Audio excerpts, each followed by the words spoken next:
ಕಟೀಲು ಶ್ರೀ ದುರ್ಗಾ ಪರಮೇಶ್ವರಿ ದೇವಸ್ಥಾನದಲ್ಲಿ ಯಕ್ಷಗಾನ ಮೇಳ ಪ್ರದರ್ಶನಕ್ಕೆ ಕೋವಿಡ್ ಸಾಂಕ್ರಾಮಿಕ ಸಂದರ್ಭದಲ್ಲಿ ವಿಧಿಸಿದ್ದ ಸಮಯದ ನಿರ್ಬಂಧವನ್ನು ಹೈಕೋರ್ಟ್ ಹಿಂತೆಗೆದುಕೊಂಡಿದೆ.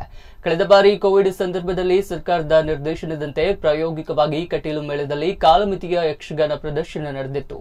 ಈ ಕಾಲಮಿತಿಯ ಯಕ್ಷಗಾನ ಪ್ರದರ್ಶನಕ್ಕೆ ಭಕ್ತರಿಂದ ಭಾರಿ ವಿರೋಧ ಕೂಡ ವ್ಯಕ್ತವಾಗಿದ್ದು, ಈ ಹಿಂದಿನಂತೆಯೇ ಯಕ್ಷಗಾನ ಪ್ರದರ್ಶನ ಮುಂದುವರಿಸಲು ಆಗ್ರಹಿಸಿದ್ರು.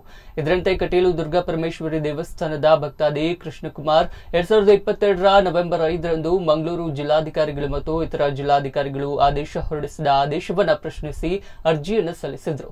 ಈ ಅರ್ಜಿಯನ್ನು ಸ್ವೀಕರಿಸಿದ ನ್ಯಾಯಮೂರ್ತಿ ಎಂ ನಾಗಪ್ರಸನ್ನ ಅವರು ನಿರ್ಬಂಧವನ್ನ ಹಿಂತೆಗೆದುಕೊಂಡು ಕ್ಷೇತ್ರದಲ್ಲಿ ಸಂಜೆ 5ರಿಂದ ಮಧ್ಯರಾತ್ರಿ 12:30ರವರೆಗೆ ಯಕ್ಷಗಾನ ಮೇಳ ಪ್ರದರ್ಶನ ನಡೆಸಲು ಅವಕಾಶ ನೀಡಿದ್ದಾರೆ. ಯಾಕೆ